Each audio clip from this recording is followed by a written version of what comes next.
ஒரே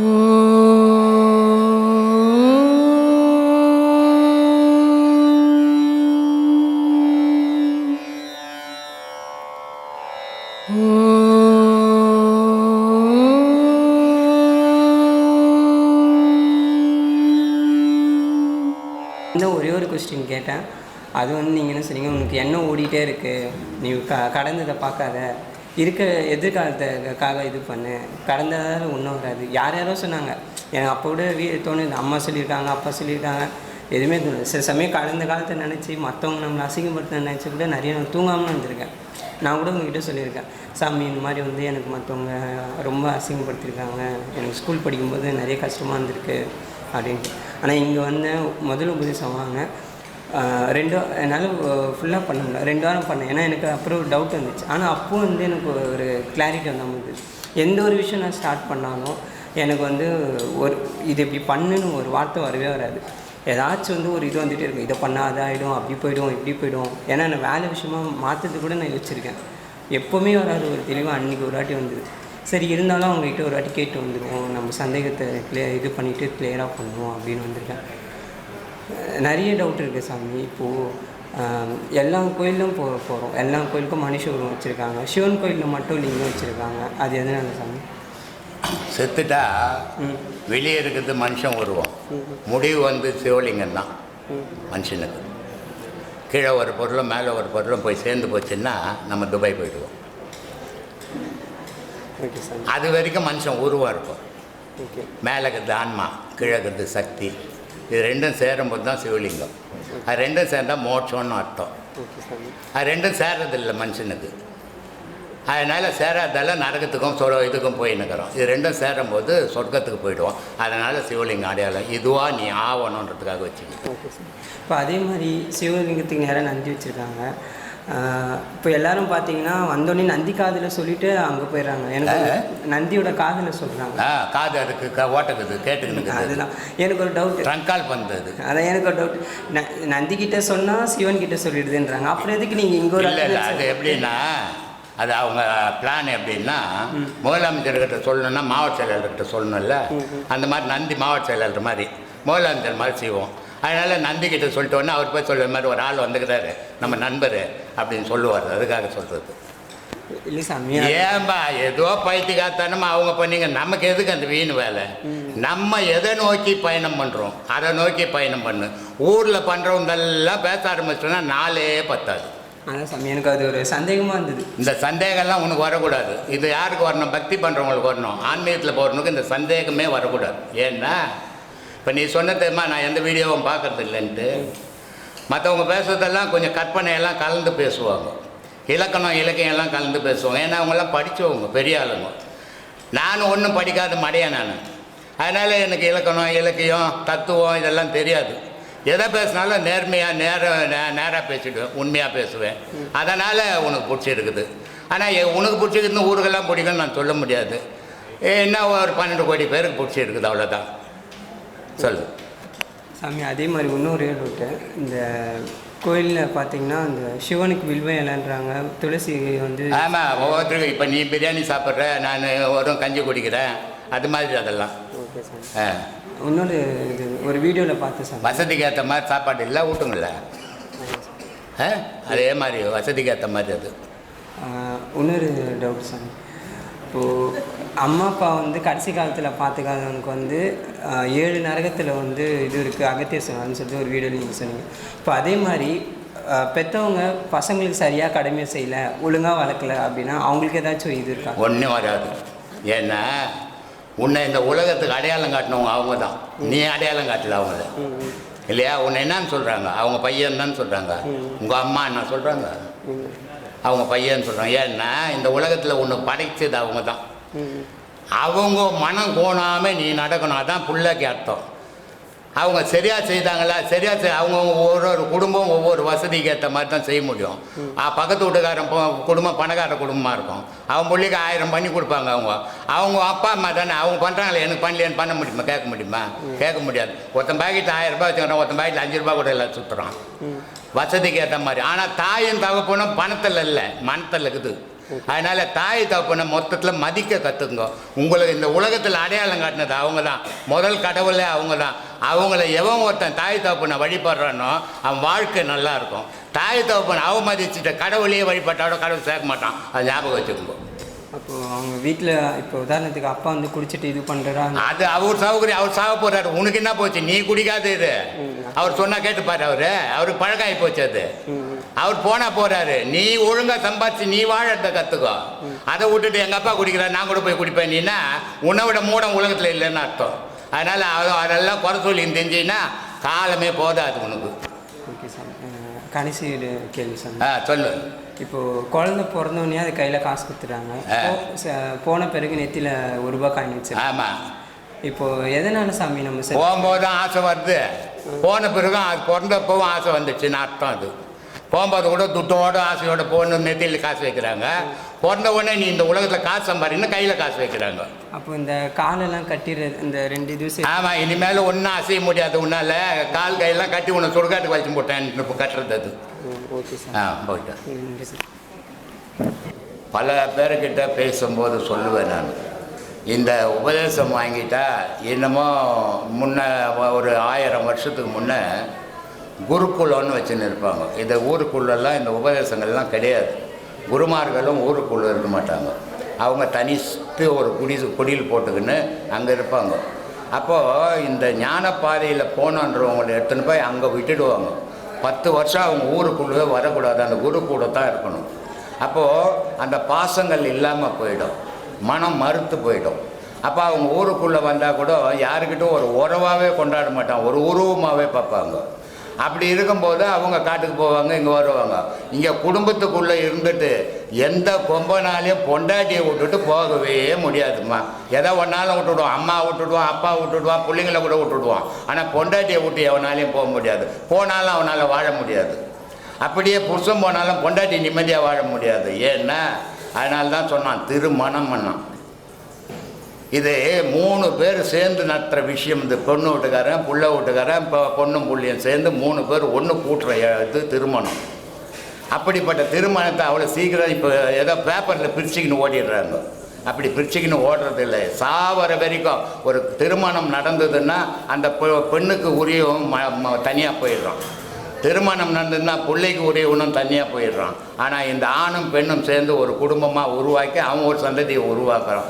அப்படிப்பட்ட சிறப்பான திருமணத்தை கேவலமாக ஆக்கிக்கின்னுக்கிறாங்க இப்போ இந்த காலகட்டத்தில்.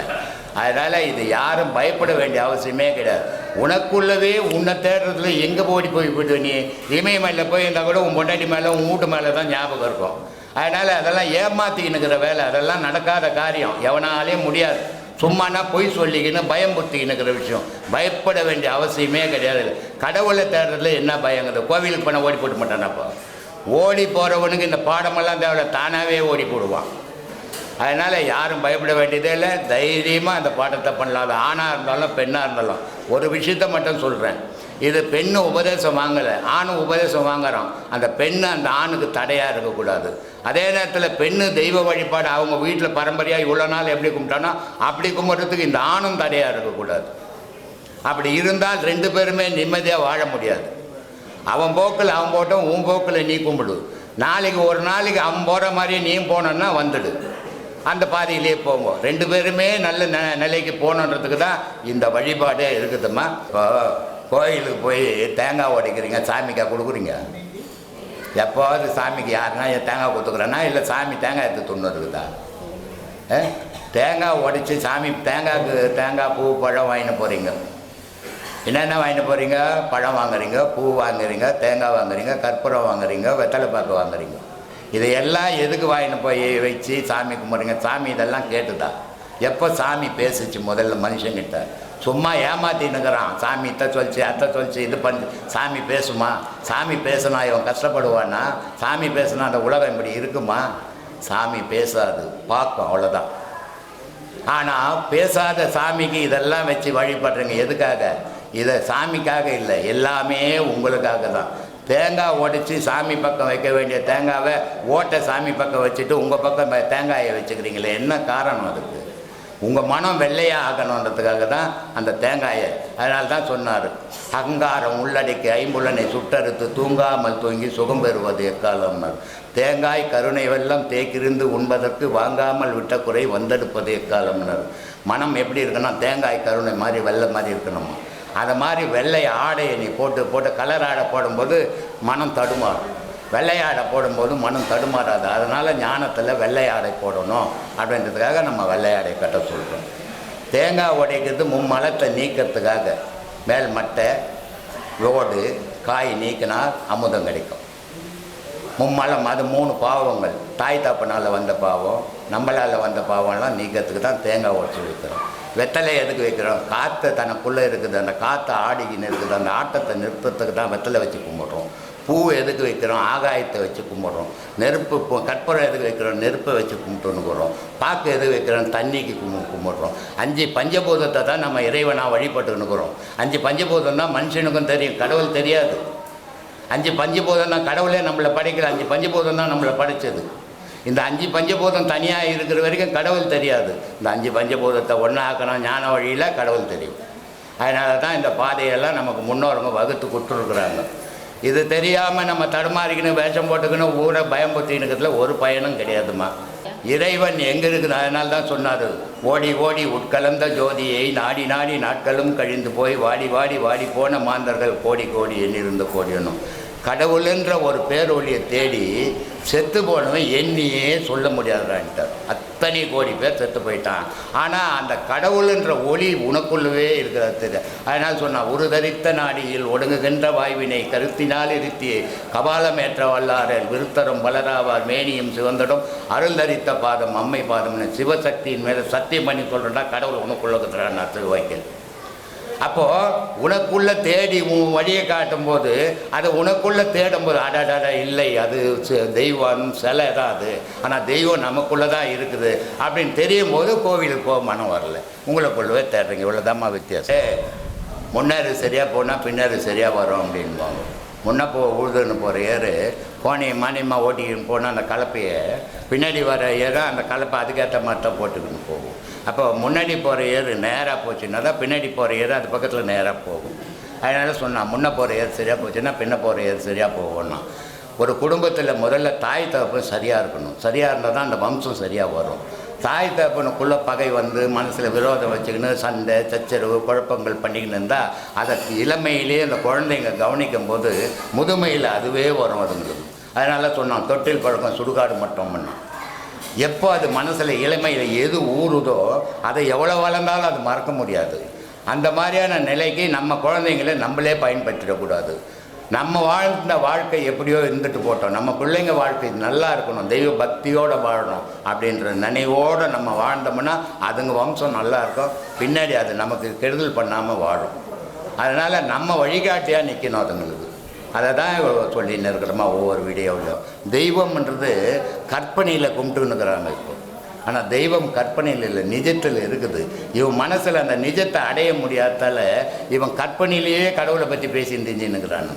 கடவுளை வந்து ஒரு மகான் ஒரு குரு எப்படி இருக்கணும் அப்படின்னா, முதல்ல அவன் ஆராய்ஞ்சு உண்மைகளை எடுக்கணும். எடுத்த பிறகு அடுத்தவனுக்கு போய் சொன்னான்னா அது உண்மையாக சொல்லுவான். ஆனால் இவனுக்கே தெரியாத புக்குங்களில் படிச்சுட்டு எழுதி புக்கில் வந்து ஒரு நேரடியாக எழுதுனா யாரும் படிக்க முடியாது. புக்கை வந்து மிகைப்படுத்தி எழுதினா தான் படிக்க இன்ட்ரெஸ்ட்டாக இருக்கும். அதனால் எழுதுறவன் என்ன பண்ணுறான், அதை மிகைப்படுத்தி எழுதுறான். ஆனால் இவன் மிகைப்படுத்தி எழுதுறத படிச்சுட்டு ஆன்மீகம் குருன்ற போர்வையில் தெரியும் போது இவனுக்கும் உண்மை தெரியல, இவன் சொன்னவனுக்கும் உண்மை தெரியல. அதனால் மக்கள் ஏமாந்து போயிடுறான். ஆனால் தெய்வீகம் கற்பனையானது இல்லைம்மா, சத்தியமானது.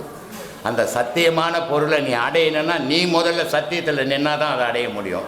நீ அசத்தியத்தில் நின்னா அந்த பொருளை அடைய முடியாது. அதனால தான் சொல்கிறேன், தெய்வ வழிபாட்டில் சத்தியத்தோடு போங்கோ, வாழற காலம் வரைக்கும் அதை பிடிங்க, வாழ்ந்த பிறகு எப்படியாவது நடக்கட்டும் அப்படின்னு சொல்கிறது நான் சொல்கிறேன். மிருகம் எடுத்து பழகமா, கொடுத்து பழக தெரியாது அதுக்கு. மனிதன் கொடுத்து பழகும், அவன் தான் மனுஷன். அப்படி யாரும் சொல்லி நாங்கள் கேட்டதே இல்லைங்க, கேட்க முடியாதும்மா. நான் நேற்று வீடியோவில் கூட நான் என்ன சொன்னேன், என்னுடைய சீடர்கள் பாவத்தெல்லாம் என் காலில் போட்டுங்க, தெய்வத்தை சுமக்க கற்றுங்க, நான் பாவத்தை சுமக்கிறேன் பரவாயில்ல அப்படின்னு. ஏன்னா நான் எவ்வளோ பாவத்தை சுமந்தாலும் இறைவன் பாதியாவது எனக்கு எடுப்பான். ஆனால் உங்களுக்கு தெரியாது அது. அதனால் நீங்கள் தெய்வத்தை சுமங்க, நான் பாவத்தை சுமக்கிறேன், பரவாயில்ல, என்னுடைய சீடர்களுக்காக நான் பாவம் சுமக்க தப்பு இல்லை. ஆனால் நீங்கள் தெய்வத்தை சுமக்க கற்றுக்குங்கன்றேன். ஆனால் நீங்கள் பாவத்தை சுமக்க கற்றுக்காதீங்க. அதை தான் நான் சொல்லி கொடுத்துன்னுக்குறேம்மா இங்கே. அதனால் மனித உலகத்தில் நிறைய விஷயங்கள் நான் பேசாதது சில பேர் பேசலை. உலகத்தில் எல்லா உயிரினமும், ஒரு உயிரினம் இல்லை, எல்லா உயிரினமும் 4 கால்லையும் குனிஞ்சு தான் நடக்கும்.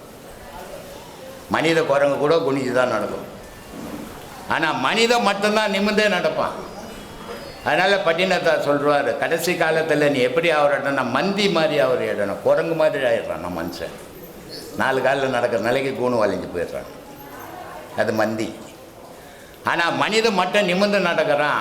ஏன் மனிதன் நிமிர்ந்து நடக்கிறான்? அதெல்லாம் குனிஞ்சு அதெல்லாம் கடவுளினுடைய சாயல் இருக்குது மனிதனுக்குள்ள. கடவுளே இருக்கிறான். கடவுள் எவனுக்கும் தலை வணங்க மாட்டான். அதனால் மனிதன் நிமிர்ந்தே நடக்கிறான். எல்லாத்தையும் அடக்கி ஆளக்கூடிய சக்தி மனிதனுக்கு மட்டும்தான் உண்டு. அதனால் மனிதன் மற்றவனை வாழ வச்சு தான் பார்க்கணுமே தவிர அடுத்தவனை கெடுத்து பார்க்கக்கூடாது. கெடுத்து பார்க்குறோம் மனிதனே கிடையாது, ஒரு மிருகம். மிருகம் உழைச்சி வாழ தெரியாது அதுக்கு, அதை அடித்து தான் வாழ தெரியும். மனிதன் உழைச்சி வாழ தெரியும். உழைச்சி எவன் வாழறனோ அவனே உலகத்தில் சிறந்தவன் சொல்லுவேன் நான். அந்த மாதிரி சில வார்த்தைகள்லாம் நம்மளுக்கு வேறுபட்டு இருக்கு. இப்போ இங்கே உபதேசம் வாங்கினவங்களாம் எப்படிப்பட்டுக்கிறாங்கன்னா அசுத்தத்திலேருந்து சுத்தத்துக்கு வந்துக்கிறாங்க. இப்போ சுத்தத்திலேருந்து பரிசுத்தத்துக்கு போகணும். அதுக்கு கொஞ்சம் நாள் ஆகும். அது வரைக்கும் மாதம் மாதம் வரணும். வந்தால் தான் அந்த பரிசுத்தம் தெரியும், இல்லைன்னா தெரியாது. அப்படியே போயிட வேண்டியது தான். நான் மகா ஞானி இன்னைக்குன்னு ஒரு மனுஷன் கேட்குறான், ஏன் சாமி பெரிய பெரிய ராஜாக்கள், பெரிய பெரிய வீரர்கள் அத்தனை பேரும் ஒரு பெண்ணுடைய காலடியில் விழுந்துக்கிறானே, இந்த பெண்ணுக்காக கொலை பண்ணிக்கிறானே, பெண்ணுக்காக அத்த நாட்டை அபகரிக்கிறானே, இது ஏன் சாமி பெண்ணுக்கோசமே செய்கிறான்? அப்போ பெண்ணுக்கிட்ட என்ன சக்தி இருக்குது அப்படின்னு கம்பங்கிட்ட கேட்குறாங்க. கம்பம் சொல்றாரு, அட பைத்தியக்காரா, இது ஒன்றும் இல்லைடா, நடை உடை பாவனைடானார். அவ நடக்கிற நடத்தை, அவ கட்டிங்கிற ஆடை, அவ செய்கிற சேஷ்டை, இது 3 சேர்ந்து உலகமே அவகிட்ட அடிமையாகுதுறானா. சரி, இது மீண்டு வருமானா? மேலாகுதா? மீண்டுதுன்னா உலகம் அழிஞ்சிருந்தானா? பாரதியாரு பெண்களை பற்றி பேசினார் இல்லை? எல்லா மகான்களும் பெண்களை பற்றி பேசலாம். எந்த பெண்களாவது ஆண்களை பற்றி பேசி கொடுத்தது உண்டா? இல்லை. ஏன் பேசுறதில்லை அப்படின்னா, பெண்ணுன்ற ஒரு இனம் இல்லைன்னா ஆணுன்ற ஒரு இனம் இல்லை. பெண்ணுன்ற ஒரு சக்தி இல்லைன்னா காந்தம் என்ற ஒரு சக்தியே இல்லை. அப்போ பெண்ணுன்ற பேரே ஒரு புனித பேர் சாமி. இப்போ நேற்று கூட நான் சொன்னேன், பூமி இருக்குது, சந்திரன் இருக்குது, சூரியன் இருக்குது. இந்த 3 இயங்கணும்னா வெள்ளி ஓணும். வெள்ளி இல்லைன்னா பூமியை நிற்காது, சூரியனை நிற்காது, சந்திரனை நிற்காது, சுக்குநூற செதறி போயிடும். அப்போ இத்தனையும் கட்டுக்குள்ள வச்சுக்கின்னு அத்தனை ஏகிக்கணுங்கிறது வெள்ளி. வெள்ளின்னா என்ன? பெண்ணுன்னு அர்த்தம். ஒரு குடும்பத்தை குடிகாரன் இருப்பான், ஜூதாடி இருப்பான், புறம்போக்கு இருப்பான், எல்லாத்தையும் கட்டி காக்கிறது யாரு? ஒரு பெண். அந்த பெண்ணுன்ற ஒருத்தர் அந்த குடும்பத்தில் இல்லைன்னா குடும்பன்றது ஒன்று இருக்காது. அப்போது பெண் உயர்ந்தவ இல்லையா?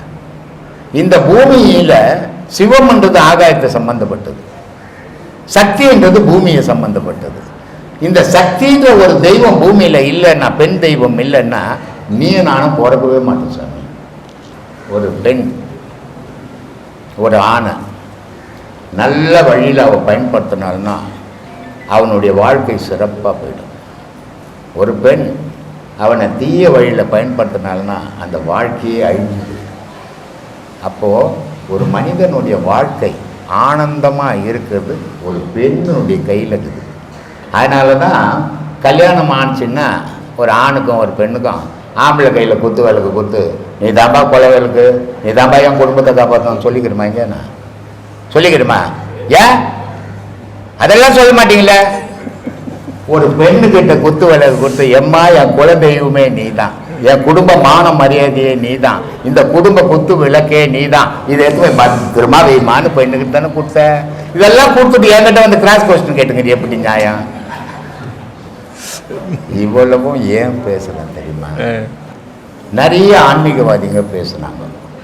ஆனால் எல்லோருடைய பேச்சும் நாங்கள் கேட்டோம். பாதி புரிகிற மாதிரி இருக்கும், பாதி புரியவே இல்லை.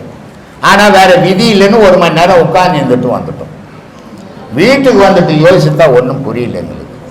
ஆனால் நீங்கள் பேசுறது எப்படின்னா, ஒரு குழந்தை உட்காந்து கேட்டால் கூட புரிஞ்சிடும். ஒரு தனி மனிதங்கிட்ட உட்காந்து பேசுகிற மாதிரியே இருக்குது உங்களுடைய கிளாஸு. இதை மாதிரி உங்களுக்கு முன்னாடியும் யாரும் பேசலை, உங்களுக்கு பின்னாடியும் யாரும் பேச போதில்லை சாமின்ட்டாங்க. இதை விட பெருமை என்ன ஒன்று நமக்கு உண்டு சொல்லு சாமி. இத்தனைக்கா நான் ஒரு கைநாட். கேள்வி கேட்டங்களை பார்த்தா எல்லாம் கிராஜுவேட்டுங்க, இறக்கம் இல்லாத கிராஜுவேட்டுங்களாக. என்னடா பாவம் இருந்தாலும் படிக்காத ஆள் இவ்வளோ போடுறோமே காவு போடுறோமேன்ட்டு. சொல்லுங்க சார். காலையில் ஒரு பாடம் பண்ணிட்டு இருக்கோம், நல்லா பண்ணுறோம். கோவம் அதிகமாக வருது. காலையில் வீட்டில் ஒரு சின்ன பிரச்சனை, ஆசிரமத்துக்கு நான் வரணும். காலையில் அன்னதானம் போட்டுட்டு கிளம்பலான்னு போனால் பையன் கிளம்பு லேட் ஆகிடுச்சு. வீட்டில் சத்தமாக கோவப்படும் போது, நீ பாடம் பண்ணுறதே வேஸ்ட்டு, பாடம் பண்ணுறது ஏன் இவ்வளோ கோவப்படுற அப்படின்னு கேட்குறாங்க. எப்படி கோவத்தை அடக்கவும் முடியல. பாடம் பண்ணுறவங்களுக்கு கோபம் அடங்கக்கூடாது சார், வரக்கூடாது. வருங்களா? வரும். ஏன்னா அதான் ஏற்கனவே சொன்னது தான், அடுத்தவங்க பேசுறது எல்லாமே நமக்கு எரிச்சலாக தான் இருக்கும், டென்ஷன் ஆகுது. அதிகமாக வந்து ஆன்மீக சம்மந்தமாக யாரும் பேச போதில்லை, ஞான சம்மந்தமாக யோக சம்மந்தமாக யாரும் பேச போதில்லை. ஒன்றுத்துக்கும் உதவாத கதையே பேசுகிற மாதிரி நமக்கு தெரியும். ஏன்னா நம்ம ஒரு அடி தூரம் வந்துட்டோம். அதனால நாம் நம்மளை புத்திசாலியாக நினச்சோன்னா இந்த எரிச்சல் தொடரும். ஆனால் ஒரு யோகி பாடம் பண்ணுறோம்னா முதல்ல எங்கன்னா அந்த நிதானம் வேணும். எல்லாத்துக்கும் எரிஞ்சு விட ஆரம்பித்தோம்னா பாடம் பண்ணுறதுல அர்த்தமே இல்லாத வரும். எங்கே தேவையோ அங்கே மட்டும்தான் அதை பயன்படுத்துமே தவிர எடுத்ததுக்கெல்லாம் டென்ஷன் ஆனோம்னா அவங்களே கூட்டு கேட்பாங்க, எதுக்கு பாடம் பண்ணுறாங்க அப்படி கேட்டாங்களா, அதுதான் அதுக்கு அர்த்தமே இல்லாமல் ஆகிடும். இல்லை தம்பி, நைட்டு அவங்க மட்டும் ஒரு படம் பார்த்துருந்தாங்க. நான் வேறு ரூமில் உட்காந்து ஐயாவோட ஸ்பீச் தான் எப்போவுமே 8 மணிக்கு சாப்பிட்டு உட்காந்து 8 10 மணிக்கு ஸ்பீச் தான் கேட்பேன். நீ மாட்டை இதை பார்த்துருக்கிறிய, நீ மாட்டை நான் என்னுடைய விருப்பம் இதை பார்த்துட்டு இருக்கேன். அவங்க கிட்ட பேசுறது அது சொல்லும் போது பயங்கர கோபம் வருது. நம்மளை வந்து முழுமையாக அது ஆன்மீகத்தில் அவங்க வந்து விட மாட்டேன்றாங்களோன்னு பயமாக வருது. இதே நாம புளியம்பழம் மாதிரி இருக்கணும், ஒன்னோட ஒன்று சில நேரத்தில் விட்டுட்டு வந்துடலாம் கூட தோணுது. அதான் சொன்ன வலுக்கட்டாயமா எல்லாத்தையும் மாற்றணும்னா எதுவும் மாறாது. உங்களை மாற்றி எத்தனை உட்கார வைப்பாங்களே தவிர நீங்கள் எதையும் மாற்ற முடியாது. கடைசியில் பாடத்தையும் விட்டுருவீங்க. கூடவே உறவாடுங்க, சரிங்களா? கூடவே உறவாடுங்க. பழுத்துட்டா ஓடு தனியாக பழம் தனியாக ஆகிடும். பழுக்கிற வரைக்கும் வெயிட் பண்ணுங்க. அவசரப்பட்டுட்டீங்கன்னா யாருக்கும் உதவி இல்லை போயிடும், சரிங்களா? இதே குடும்பம் பண்ணுறவங்களுக்கு ரொம்ப சாமர்த்தியம் வேணும். சாமர்த்தியம் இல்லைன்னா இதுலேயும் ஒரு கால் அதுலேயும் ஒரு கால் வச்சுன்னா போகவே முடியாது. எந்த நேரத்தில் கோவம் வர தம்பி, இந்த பாடம் பண்ணும்போது எனக்கு டிஸ்டர்ப் பண்ணாதான் அப்போ தான் அதிகமாக கோவம் வருது. மற்ற நேரத்தில் நீங்கள் எப்படின்னா போங்க, எனக்கு அதை பற்றி கவலை இல்லைன்னு முதல்ல நீங்கள் என்ன நினைக்கிறீங்க தெரியுமா? டிஸ்டர்ப் பண்ணுறாங்க பண்ணட்டோம்னு நினச்சிக்கணும். ஏன் பண்ணுறாங்க நினச்சின்னா பாடம் வராது. என்ன வேணால் பண்ணிக்கிட்டோம். உங்கள் மனசு மேலோட்டமாக இருக்கிற வரைக்கும் செய்யக்கூடிய ஒரு செயலும் இடி இடிக்கிற மாதிரி இருக்கும். ஆனால் நீங்கள் டீப்பாக உள்ளே போயிட்டீங்கன்னா அங்கே இடியே வந்தாலும் இங்கே ஒன்றும் உரைக்காது. நீங்கள் என்ன பண்ணணும், டீப்பாக போகிறதுக்கு முயற்சி பண்ணணுமே தவிர இங்கே சின்ன நடக்க ஒரு விஷயத்தெல்லாம் கவனம் செலுத்தினீங்கன்னா பாடமும் வராது, குடும்பத்துலையும் சண்டை வரும். அதனால் நீங்கள் பாடத்தில் டீப்பாக போங்க. பண்ணுறாங்களா பண்ணட்டும். காலையில் பண்ணும்போது நல்லா இருக்குது. 4 மணிக்கு எழுந்து பாடம் பண்ணுவேன். ஈவினிங் ஆஃபீஸ்லேருந்து 6 மணிக்கு வந்துடுவேன். 6:15 மணிக்கு உட்காந்து 7:30 வரைக்கும் பண்ணுவேன். அந்த நேரம் ரொம்ப டிஸ்டர்ப் பண்ணி இருக்கும்போது சில நேரம் ஓவர் எனக்கு என்ன அறியாமல் கோவம் அதிகமாக வந்தது. அப்போ தான் பண்ணட்டும்னு நினச்சிங்கன்னா கோவம் வராது. ஏன்டா பாவீங்க இப்படி பண்ணுறீங்கன்னா அவ்வளோதான், ஆளுக்கு ஒன்று எடுத்துக்க வேண்டியது தான். அது நடக்காது, அது நல்லதும் கிடையாது. அதனால் பண்ணுறது என்ன வேணால் பண்ணட்டும், உங்கள் வழியில் நீங்கள் போங்க, சரிங்களா? எல்லாத்துக்கும் காலம் வரும் சார். காலம் வந்தால் தான் அவங்களே புரிஞ்சுப்பாங்க. நம்ம வீட்டுக்காரர் இப்படிலாம் இருந்தார், இன்னைக்கு இப்படி இருக்காருன்னு அவங்களே ஒரு சந்தோஷம் அதுவும் சொல்கிறாங்க. சில நேரத்தில் நிறைய மாறிட்டாருங்க. அந்த நேரத்தில் மட்டும் நமக்கு இதுவும் மாறும். இது மாறும்போது அது மாறாதா? இறைவன் நாம் ஒரு அடி எடுத்து முன்ன வச்சோன்னா அவன் ஒரு அடியத்து கீழே வருவான். அந்த நாளுக்காக காத்திருப்போம், அவசரப்படுவாங்க, சரிங்களா? ஆத்மாவணக்கம் சாமி. ஆத்மாவணக்கம் சாமி. என் பேர் முனுசாமி, நான் ஆரணியிலேருந்து வரேன். ஒரு திருக்குறள்லேருந்து ஒரு பொருள் வேணும் சாமி. தோன்றின் புகழோடு தோன்றுக, அத்திலா தோன்றலின் தோன்றாமை நன்று. இது வந்து யாரோ எழுதியிருக்காங்க, ஆனால் சரியில்லை மாதிரி தெரியுது. அது விளக்கம் வந்து சரியில்லை மாதிரி தோணுது. அது உங்கள் வாயால் சொன்னீங்கன்னா சரியா இருக்கும். தோன்றின் புகழோடு தோன்றுக, யாராவது தோன்ற முடியுமா? பிறக்கும் போதே புகழோடு பிறக்க முடியுமா? முடியாது. பிறக்க முடியாது. எப்படி ஒன்றா பிறந்திருக்கலாம், யாரும் போடுவேன். ஆனால் இப்போ ரமணரே வச்சுக்கலாம், ராமகிருஷ்ணர் ரமணர் யாரை வேணா வச்சுக்கலாம். பிறக்கும் போது புகழோட பிறந்திருப்பாங்க? இல்லை இல்லை, குழந்தையா தான் பிறந்தாங்க. குழந்தையா பிறந்துக்கிறாங்க, புகழ் ஒன்று வந்திருக்காங்க. எல்லாரும் மாதிரியா சராசரி வந்திருப்பாங்க. ஆனால் அவங்க செய்யக்கூடிய செயல் எப்படி இருக்குது? பிறந்தா இவங்கள மாதிரி பிறந்திருக்கணும்னு நினைக்க சொல்லுதுல, நம்மளை சொல்லுதில்ல. அதுதான் தோன்றின் புகழோடு பிறந்ததா. பிறக்கும் போது யாரும் புகழோட பிறகுதில்லப்பா. உன்னோட செயல்னால இந்த உலகம் பிறந்தா இவங்கள மாதிரி பிறக்கணும்பா அப்படின்னு நினைக்கிற அளவுக்கு உங்க வாழ்க்கை வாழ்ந்தனா அந்த வாழ்க்கை புகழான வாழ்க்கையா இருக்கும். அதை தான் அவர் அப்படி சொல்ல வர்றாரு. நம்ம இப்படி தப்பா எடுத்துக்கூடாது. தப்பா பிறக்கும் போதே புகழோட எப்படியா பிறகுது? எல்லாரும் தப்பா ராஜாக்க பிறந்திருக்கிறான். நான் ரஜினி மாதிரி ஆகணும், விஜய் மாதிரி ஆகணும்னு எல்லாம் இது வாழ்க்கையை கெடுத்துக்கிறாங்களே. அதுக்கு என்ன பண்றது? புகழோடு தோணணும் அவங்கள மாதிரி. அப்படி நடக்காதுல்ல. ரஜினி நான் பிறக்கும்போது ரஜினியா வந்தாரு, பிறக்கும்போது சிவாஜி ராவா வந்தாரு. அவர் நடிகரான பிறகுதான் சிவாஜி ராவ் போய் ரஜினிகாந்தா மாறினாரு. காலம் வரும், உன் வாழ்க்கையை ஒழுங்கா வாழ்ந்தால் நாளைக்கு ஊர் வாழ்க்கும். அந்த வாழ்க்கை தான் தோன்றின் புகழோடு தோன்றுதா. இல்லைன்னா பிறக்கதை விட நீ பிறக்காமக்கதே நல்லதுன்றாரு அவரு. அப்போ நம்ம எப்படி வாழணும்னா, பிறந்தது ஏழையா இருக்கலாம், பணக்காரனா இருக்கலாம், எப்படி வேணா இருக்கலாம். சாகும் போது நீ எப்படியா இருக்கிறத பார்க்கணும். முடிவான நிலையில நீ நல்லவனா கெட்டவனா. அப்போ எப்படி சொல்லணும் நம்மள உலகம்? நல்லவன் அவன் அப்படின்னு பாராட்டக்கூடிய வாழ்க்கை வாழ்ந்தா நம்ம வாழ்ந்த வாழ்க்கைக்கு ஒரு அர்த்தம் இருக்குது. ஐயோ அவனை மாதிரி வாழக்கூடாதுன்னா நம்ம வாழ்ந்த வாழ்க்கை சரியில்லைன்னு அர்த்தம். சரிங்களா? அதுதான் அவர் அங்கே சொல்ல வர. நன்றி சார். நல்லது சார். அப்புறம் இந்த ஆடு பகை குட்டி உறவான்னு ஒரு பழமொழி. ஆமாம், அது உங்கள் திருவாயார சொல்லுங்க சார். என்ன சொல்லணும் அதுக்கு? அது விளக்கம், உண்மையான விளக்கம். உண்மையான விளக்கம். இது நடைமுறை வாழ்க்கையில் ஒரு பழமொழி சமையது. இப்போ அம்மா அப்பா யாரு கூட பேச மாட்டாங்க, சொந்த பந்தத்து கூட பேச மாட்டாங்கன்னா புள்ள போய் உறவாடும். புள்ள போய் உறவாடும். அப்போ அப்பா அம்மா சும்மா இருப்பாங்களா? சும்மா இருக்க மாட்டாங்க. அந்த புள்ள ஏன்னா டேய் நான் தான் உன சோறு போட வளர்க்குறேன், என் புள்ள மாதிரி இருக்கிறியா நீ? எனக்கு இருக்கிற கொஞ்சம் வைராக மாதிரி உனக்கு இருக்குதா? சூடு சொரணை இல்லையா? எல்லாம் கேட்பாங்க. நான் பகையான பிறகு நீ எதுக்கு உறவாடுறேன்னு. இது உலகத்தில் இருக்கிற வழக்கு. சரிங்களா? ஆனால் ஆன்மீகத்திலே இதுக்கு ஒரு வழக்கு இருக்கு. என்ன சொல்ல வராங்க? ஆடு பகை குட்டி உறவு. குட்டி உறவு. ஆடு பகன்னு எதை சொல்லியிருப்பாங்க? பெரிய ஆடு.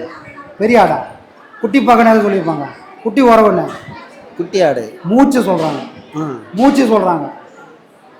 மூச்சு சாமி. இந்த மனம் நமக்கு பகையா இருந்தால், மனம் பகையா இருந்தால மூச்சான இந்த உறவு எங்க போயுதுன்னா இறைவனோட உறவாடுது. அப்போ அது மனம் என்ன பண்ணா, நான் பகையா இருக்கிறேன், நான் பகையா இருக்கிறேன், எனக்கு பகையான ஒரு விஷயத்த நீ செய்யாதன்னு நம்மள தடுக்கும். தடுக்கும். மாயை தடுக்கும். மாயோட பிம்பம் தானே அது. அப்ப மனம் என்ன பண்ணா, உன்னை செய்யப்பான்னு அது சொல்லவே சொல்லாது. அப்ப என்ன பண்ணா, நீ செய்யாத, நீ இதை செஞ்சா எனக்கு விரோதமாவ. ஏன்னா நீ யாரை அழிக்க வர? மனசை அழிக்க பாடம் பண்ற. அப்ப அதை அழிக்க விடுமா? விடாது. அப்ப அதுக்கு பகையான விஷயத்தை யார் செய்யறது? நாம செய்யும் போது அது தடுக்கும். ஆனா இந்த குட்டி யாரோட உறவு? மனசோட உறவு கிடையாது, இது இறைவனோட உறவு. அப்போ ஆடு பகை, குட்டி உறவாடுது. இந்த குட்டி ஒழுங்கா உறவாச்சுன்னா இந்த பகையான ஆடு ஒரு நாளைக்கு அதுவும் செய்ய அடங்கி ஒடுங்க. அதுதான் இந்த யோகத்தில் இருக்கிற விஷயம் சார். அருமையான விளக்கம் சார். ஆத்மா.